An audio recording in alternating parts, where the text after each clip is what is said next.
Good evening, fellow viewers. Welcome to the second session of the Afghan Association of Ontario online program regarding Islamophobia, racism, and discrimination. This program is an initiative of the Afghan Association of Ontario in collaboration with the Government of Canada. And the Government of Canada is partially funding this program. In today's session, we have two police officers who are experts in this area, and they are our guests. So I would like to welcome and say hello to Mr. Constable Lodhi and Constable Haroon Siddiqui. Welcome to our program. Assalamu alaikum, and thank you for having us. Assalamu alaikum, and thank you. Thank you. Well. And if you would like to say salam to the viewers, also please do so, and then I will go into the program. Yes, assalamu alaikum to all the viewers, all the brothers and sisters are there. Both Officer Siddiqui and I, we're both Muslim, and we work with a lot of Muslim groups and organizations, and we're very, very happy to speak to everybody and hopefully answer any questions we can. Thank you. Thank you very much. Dear viewers, this session will last for about 30 minutes. And I would like you to share this program on your social media pages. In the previous session, I referred to these three things, Islamophobia, racism, and discrimination, as the triangle of evil. And what I would like is that with the support of the viewers, we would like to make the community aware of this problem so that we can eliminate it. That is why your cooperation and your help in this regard to support it and to share it on your social media is very important, and it will help us to kind of eliminate this evil from our society. So to come to our interview, I have a few questions. And I will ask my first question from Mr. Lodhi, and that is, how big of a problem is Islamophobia and racism in the GTA, in the Toronto area? It's hard to measure Islamophobia or any hate crime incidents, and that's mainly because it's an underreported crime. Not everybody would like to report it. I know from several forums that several sisters were spat on or had their hijab pulled, and they didn't want to report it for whatever reason. They didn't want to report it, so it's hard to measure the exact amount. But what I can say and tell all the viewers, Canada has a serious problem with Islamophobia. The Toronto Police Service recognizes there's a huge Islamophobia issue. As we know, with the family incident in London, the Muslim at the mosque in IMO, and also other incidents. And Brother Siddiqui gets up to date about vandalism at mosques. So, it's hard to say, but we do know it's a very serious problem, and it's out there. Well, thank you very much, Mr. Siddiqui. From your perspective and from your experience, what do you think this situation, how serious it is, and what can be done about it? Right, I agree with Amir. These are obviously these incidents are not reported as much as they should be. But have we seen an increase? Absolutely. Since COVID, there's been numerous cases that we've been hearing about just on social media. Definitely there is a rise in Islamophobia, and definitely there is a problem of Islamophobia for sure. And just in that regard, if I may want to add, is there a correlation, like when there is an increase in Islamophobia, there is also increase in anti-Semitism and other forms of discrimination, or they are not related based on your observation or the reports that you receive? No, there's hate crime in all aspects. Islamophobia is a big part of it. But there's hate globally. Mm-hmm. Yeah. So my next question is, what are some of the measures that the governments or other law enforcement institutions, what have they done in order to curb this rise in this evil? If I may ask. So I can speak on what exactly the Toronto Police is doing.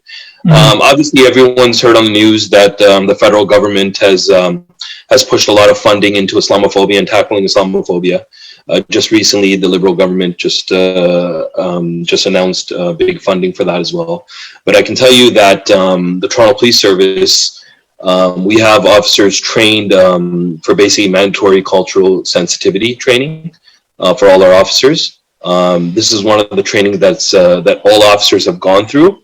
We also were trained on hate crime as well, understanding hate crime, how to investigate a proper hate crime as well, to know the difference between a hate crime and hate incident as well. So these are all things that we've been training for and preparing ourselves. We have basically our liaison positions as well. For example, myself and Mir Lodhi. These are two prime examples. Myself as the Muslim liaison officer, for me to be able to educate and train the community, educate the different mosques and institutions. Trained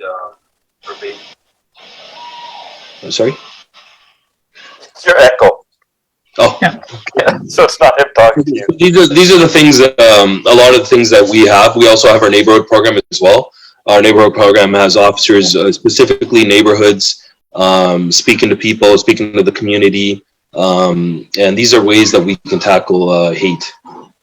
Okay, very good. Thank you very much, Mr. Lodhi. Would you like to add something to what Mr. Siddiqui just mentioned? Yes. So the City of Toronto also has their own Islamophobia program. People can Google Islamophobia City of Toronto to get more information. Sometimes Haroon, Siddiqui, and I find people are hesitant to work with police for whatever reason, fear, or whatever reason because of issues from back home. So there are outside resources like the City of Toronto. They do have a program called Islamophobia. It's a great program, and they also list some outside resources as well. And these also other programs that are doing a lot of outreach. So outside of what Haroon Siddiqui said, outside of the Toronto Police, there's other resources available, and people can always Google it. But like I said, City of Toronto, they have their own. And not to mention, just recently as well, we had our hate crime seminar. Mr. Mir Lodhi attended. That was one of the events that we had community partners. We had the community, and we had our CCC, which is our consultative committees, all be a part of. So that's something else that we've done. And also, I just want to show you this as well. This is one of our new pamphlets that we just produced. It's actually just came out. And this is on hate. And this is in conjunction, a partnership with Ryerson University. So this is one other thing the Toronto Police is doing as well, is we're going to be giving out these pamphlets, and this exactly explains hate and hate crime and all the details on how to report. Yeah. Well, thank you very much for showing that information. Dear viewers, as you see, this is an important issue, and our law enforcement authorities are doing their best in order to help the community to overcome it. My next question will be, if an individual is faced with an incident. By the way, when I look like this, I have the other screen, so I have some questions, some notes for me that that guides me how to proceed with it. So I will be looking there. If an individual is faced with an incident of Islamophobia and racism or any kind of discrimination, what should they do?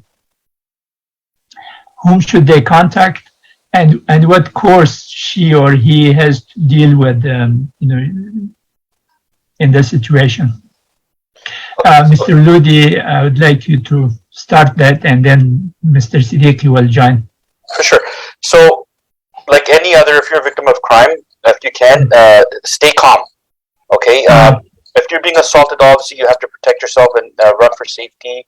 But if you're not in that position, stay calm. Keep all relevant material. and record all information regarding the incident as much as you can, and then call the police immediately. If you're in a situation where you're being assaulted, like we've seen one incident in Mississauga, there's usually bystanders around. They're going to call 911. We have a lot of good citizens in Toronto, and they will call 911. But if you're not in a situation reporting to the police, these obviously two different incidents. These either hate crime or hate incident. We take reports for both. Oh, I see. That's very good. So, Mr. Siddiqui, you deal with another aspects of it. So another thing to do is always try to preserve that evidence as well. A lot of people will get offended by something they see on the wall and they'll erase it right away. It's very important to take photos of it and have it ready, available for the police when they come. It's very important to have that evidence because that's how it's being documented. So we try to preserve all the evidence that we can in order to get a proper report done and help tackle this stuff. Very good. So if I may just summarize it for the viewers who are watching live and those who will be watching the recording of this one, what they can do is that if they're faced with an incident, they should take recording, collect all the information, preserve it. If they can record it on their cell phone, record it, and then immediately afterward, they can report it to the police services in whatever jurisdiction they are, whether they are in the GTA or they are in some other city. This program is for all Ontario, so whether they are in Ottawa, Kingston, Windsor, Kitchener-Waterloo, Niagara, wherever they are, when they experience that, there are systems in place that when a hate crime happens like this, you report it and then they will take action immediately based on the information that you provide. Is that a good summary of what? Yeah, but I would also add that your safety is number one. So if you're in the way of recording and it's going to cause some kind of safety issue for you, then I would say do not record and get out of that situation. I see. Yeah. Okay. Like, don't be a hero in that case. Correct. let the police come and deal with it. Yeah. Okay. Thank you very much, Mr. Siddiqui. This question is for you. You start, and then Mr. Lodhi will join. What can community organizations do to combat this phenomenon, in your opinion? I'll give you an example, actually. We dealt with an organization called the Islamic Social Services Association, Inc. They're a Winnipeg organization, and they actually came and educated almost 45 auxiliary officers, Toronto police officers, on Islam, Islamophobia. So the key thing to do in order to combat this is education. And by educating the public, by educating the community, people will understand what Islam is, and will realize that Islam is a religion of peace. Yeah, very good, Mr. Lodhi. Your insights. It's very important to do a lot of outreach and educate people because there's a lot of misunderstanding. And a few years ago, this is a personal experience. Off duty, I was talking to a lot of people, non-Muslims, and these people would be from all walks of life. I'm talking about a teacher from different religions, and they weren't aware I was a Muslim because they had their own perception on how a Muslim would look like, and they were talking negative about Muslims. And I'm talking about some of my neighbors, and it was kind of hurtful because wherever I was going, there was all this negative talk about Muslims. And, people are seeing this either on the media or just their personal experience. So, in turn, I really believe if we do a lot of outreach, education, which I do see, Haroon and I in our travels, we do see mosques and other organizations doing, but if we can increase it, then people have a better understanding, right? And that's what we organizations need to do. So there are two components to this education. I think the Afghan Association is also aware, and this initiative actually includes this portion that we are involved in now is to increase awareness of this issue of Islamophobia and racism and discrimination, but there is also an educational component. And what I understand from our discussion here is that the educational component can have two different aspects to it. One of it is to educate the general public about Islam, that Islam is the religion of peace, and it doesn't pose any threat to the community and to the society here. So that is one aspect. The other aspect is also to educate the Muslim community members that when they are faced with this kind of discrimination, how they can approach, considering their level of self-confidence and self-esteem, how they can approach to, instead of to educate those people who are discriminating, who are showing a kind of hatred or something like that. And both of these, in my opinion, are important, but I would like to get your perspective on it. Like, can the community organizations whose members are generally Muslim members of the community, can they educate their own members so that they know how to approach and how to tackle the situation when they are faced with it? At the same time, to educate the general public about the role Islam can play, the constructive role that Islam has played and plays in the Canadian society and in its multicultural mosaic. Absolutely. If you are a Muslim, you're automatically an ambassador for Islam. Mm-hmm. And during khutbahs, every Jummah, we hear imams telling us how to behave, how to act. Most of the khutbahs I hear, that's what they're doing. And organizations need to tell their members, you are ambassadors, and not to get confrontational, but to explain. I'll just tell a quick story. Officer Siddiqui and I were at a Muslim Film Festival last year, and there was a brother who started a halal meat place, and he said he was receiving negative messages on the Facebook saying, "You guys butcher animals." He responded negatively. I said, "Brother, don't do that because you're just fueling the fire." Instead, explain to them, "Look, no, we do it in a very there's no nice way of killing animals, but we do it in a way that's more humane than other methods." I said, educate people rather than being confrontational, and that's the message I generally send out to people. Yeah, that's very good. Mr. Siddiqui. No, yeah, I agree. Like you said, I agree with everything that Mir said. I think the community really... And honestly, the message is passed on. I'll just give you for example, the Muslim Consultative Committee that I'm part of. These are a group of leaders, and we discuss this every month on how we can pass this message to the community on educating our community. Not only that, even with the Imam Council of Canada as well. I've had meetings with them as well just to explain, and they've already received that message where they said, yeah, for sure, we're definitely sending out the message. So the message is sent out to our community. I think what the most important thing for our community to understand is what is hate. And what is a hate incident, and that's where we come in, and that's where the police needs to basically educate the community on understanding what is a hate and when can you report this hate. And that's why I'm glad we have these pamphlets that are coming out. We're going to be distributing it throughout all the mosques to the community, and that's one of our main objectives.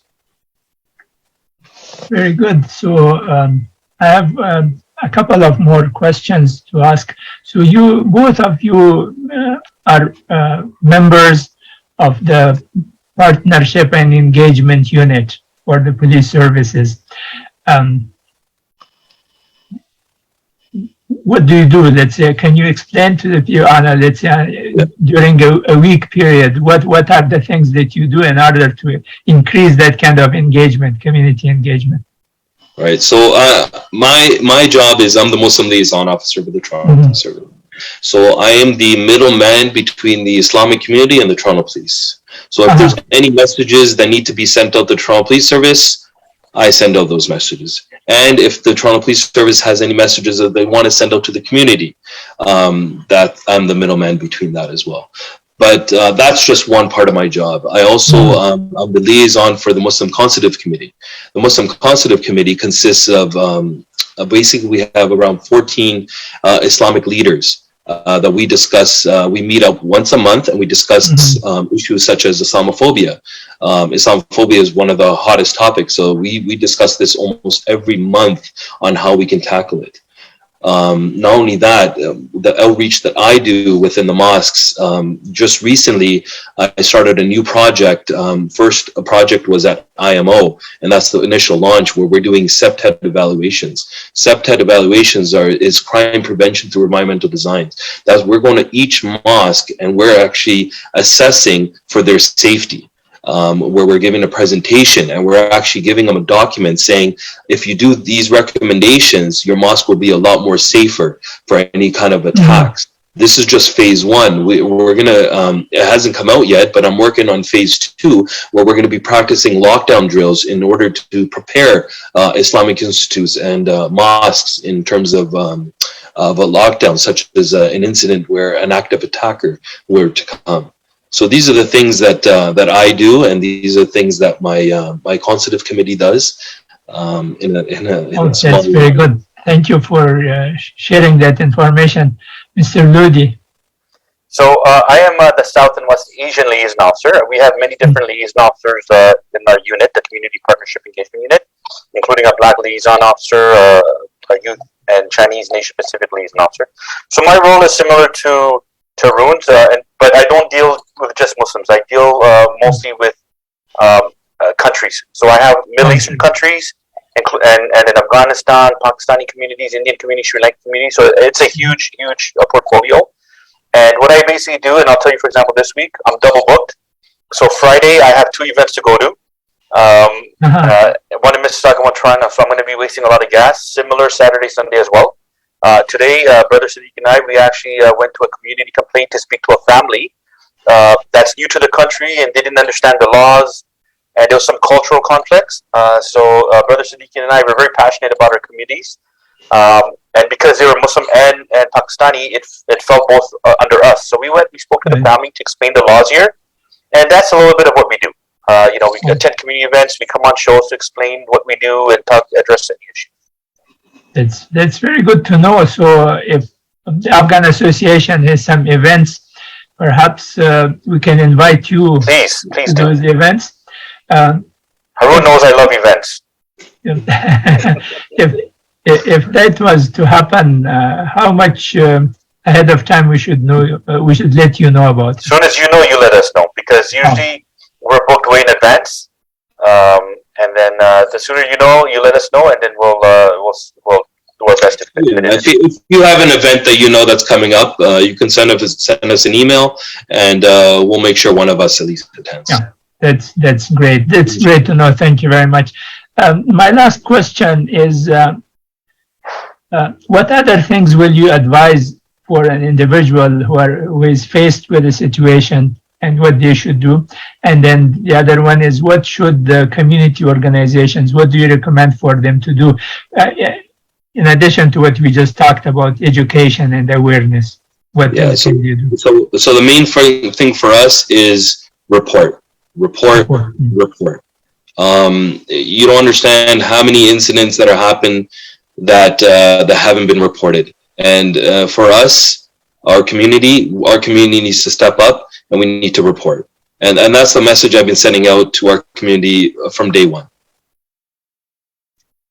Yeah, I think certain other communities in this regard are very efficient in reporting compared to the Muslim communities that are here.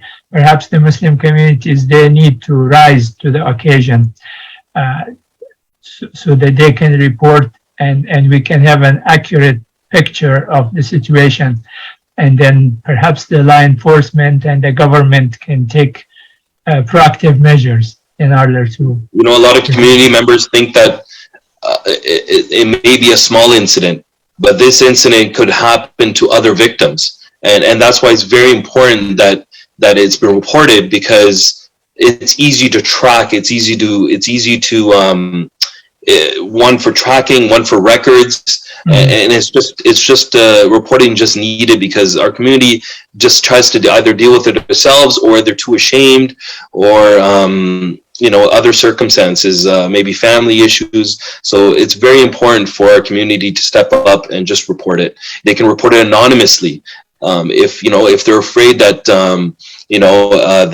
their reputation will come in jeopardy, then they can do it anonymously through our Crime Stoppers. And they can report anything. Well, thank you very much, Mr. Lodhi. Do you have any advice in that regard? Yes, just to further add, and I'm just reiterating what both of you said. Also, the federal government, they don't work on hearsay evidence or the word on the street. They work on statistics. So the more statistics they get, then they'll increase funding or create other programs. So it's good to report. Safety is number one, and if we all work together, whether it's organizations or individuals, educating, awareness, being good ambassadors, we can try to combat this Islamophobia thing. Well, thank you very much. Just to summarize for our viewers and ask the viewers, today we had some very important points raised by our experts here, the police officers from the Toronto Law Enforcement Partnership and Engagement Unit. I hope you will share this on your social media so more and more community members become aware of it. But just to summarize briefly in the few minutes that we have, the important elements is reporting. If an event happens, hate happens, and you are exposed to a kind of a hate crime, Islamophobia, racism, or discrimination, collect as much information as you can safely, and then report it to the police. Don't become a hero and take the situation under your own control, because you might harm yourself more than you help. Let the law enforcement people take care of that. The other thing for organizations is to increase their level of activities in terms of educating non-Muslims to know more about Islam, and to educate Muslims, members of their community, with the techniques that are available, that they can deal with the difficult situation of hatred and Islamophobia, how to deal with that situation and how to diffuse it. Perhaps for the organizations, if they don't have the expertise, maybe they can ask, there are people who are experts in this field, the police officers, as well as some community organizations, they have experts in that field. We can reach out to them, and then they can come and educate us, and then through that we can educate the rest of the community members. The other thing was, if I understood correctly, social policy is generally created out of statistics that the government receives, especially the federal government. And the social policy is funded based on how serious it becomes. So the more reporting the events are happening, and they're reported to the police community, to the organizations, then those statistics go to the federal government, and then they will allocate sufficient funding for that when it becomes a social problem in the community. I think I summarized it more or less Yes. correctly, but you may want to add something to it if you want. No, I think you summarized it really well. Yeah, and the last thing that I want to mention is that the two brothers, Constable Lodhi and Constable Siddiqui, are available for community organizations. If you have an event and you want to have a component of that event allocated to hatred in the society, to Islamophobia, to racism and discrimination, they are willing to come and participate and share their expertise and their experiences with us. So with that one, I will ask each of you, starting with Mr. Lodhi, if you have a last word to our viewers and to our community. Once again, I want to thank the Afghan Association of Ontario, and double thanks to you for having us as a guest. We're very happy to talk to communities, to educate them, to make them aware. And remember, your safety is number one. This is a beautiful country. You have the right to practice religion without any fear or any crime. And that's what the police are here for, to ensure your safety. Thank you. And Mr. Siddiqui? Yeah, I wanted to thank you for the invitation. It's an honor. Thank you for the Afghan Association of Ontario. And inshallah, we can tackle Islamophobia together. Thank you very much, and thank you, viewers, for staying with us. Our program comes to an end. Next week, we will be having another program on Islamophobia, racism, and discrimination. Until that time, I wish you good evening, good night, or wherever in the world if you are listening to it, because Islamophobia is not just in Canada, it's worldwide. So whether it's evening or morning, I wish you good time, and until next week. And I thank our respected guests here for their time and for sharing their experience and expertise. Thank you very much. Goodbye. Okay.